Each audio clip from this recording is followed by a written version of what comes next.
Hey guys, what's up? It is Jim here. Welcome to the first video of 2022. This is the LEGO Chris Vector. So before we get into the gun, I would like to apologize for not having posted any videos, but I've just been super busy with work and being too tired and pretty much just not having time at all to actually build any guns. This is a gun that I built during Christmas time, so it was actually built really fast, and I am super happy with the way it turned out. Of course, a few things could be better, but we'll go through those later. So we're going to start off with the stock, which is actually the HK416C stock, because I wanted to put one of those stocks on a Vector for a super long time, and just now I've gotten a kind of base model, I guess you could say, that works well. So it does have the rubber band powered lever, which holds in the stock. As soon as you pull it down, the stock is released, and it locks just like so. So it is actually a really nice stock to use. It does look really good on this type of Vector build, I guess you could say. As you can see, the kind of end buffer tube part of the stock just goes into the butt plate right there. Here's the grip, which is a bit improved from the previous one, I believe. I didn't have as many slopes before, but this one is extremely comfortable. Of course, it doesn't look as good up here, but the stock kind of blocks it, so it kind of makes up for it. In front, we have some cheese slopes, which makes it extremely comfortable to hold. This is an extremely ergonomic grip that I really like. We have the trigger right here, which I'll show off a bit better now, which is a bit different than the previous trigger. This time I wanted to make something that actually looks like the Vector's trigger. So I did add a kind of huge gap in it and make it a bit larger, and it does look a whole lot better than the previous one. Here we have the safety, which doesn't really work. There is no space to get a safety working in here. Here we have the trigger guard and the, I was going to say hand guard, but it's more like a finger guard, I suppose.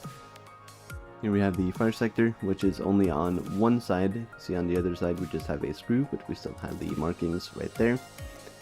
So it does just move through the positions. I believe it's single automatic burst and then full auto. I'm not too sure. We have various screw details across the whole gun, as you can see, over the handguard, on each side, and all over the magwell.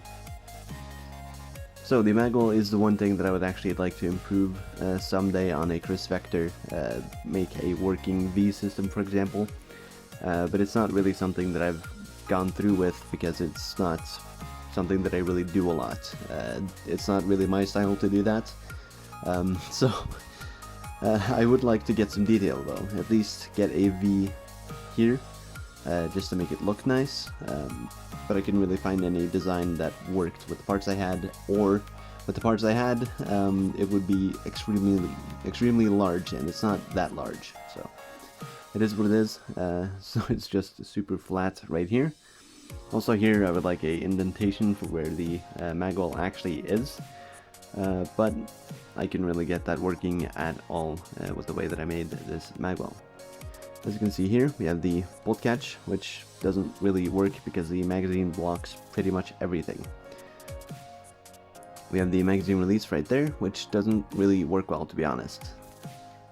I don't know if it's magwell or if it is the magazine, but it just does not work well. It's not smooth at all. When you put the magazine in, it just kind of stops, and you can't really do much from here. But here we have the magazine. It is a bit more modernized, I guess you could say, than the previous one. It's not just a stick. I put some, I don't know if we can call it a sleeve, I guess, on it.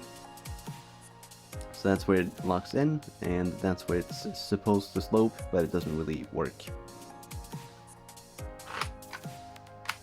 Oh, there we go. Here's the front, which is just some slopes to make it nice and comfortable to hold.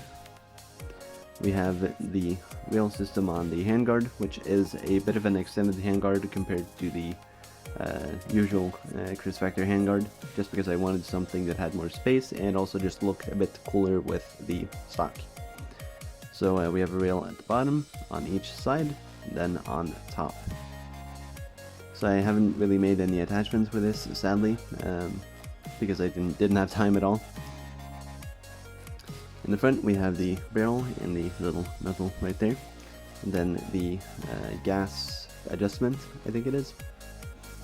Here we have the front sight, which as you can see is 3 wide, just has a little pin right there and then 2 slopes going up. It can fold down and straight up again. There we go. And the same thing with the rear one, just that it works a bit better. So the iron sights are nothing super special, but there they are. Here we have the shell ejection port on the other side. As you can see, it is massive. I suppose that is to compensate for the usual stock that is on the Chris Vector, but it does open up. You can see through there actually, so you can see the rubber band sadly, but it does open up. And then we have the charging handle right here. It does have a bit of friction because of the magazine being right below it.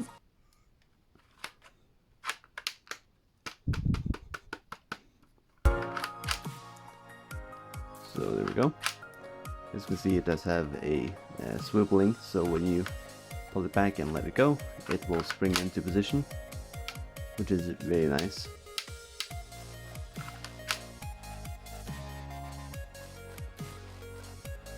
So yeah, I would have liked to make more attachments for this gun, but sadly I just did not have the time to make anything. But I still hope you enjoyed. We'll see if I end up doing a tutorial on this, so don't request one, please. I don't want my comments flooded with tutorial comments every time. Either I make one, or I don't. That's just how it works. So, yeah. Anyways, thank you guys so much for watching, and I will see you guys. Goodbye.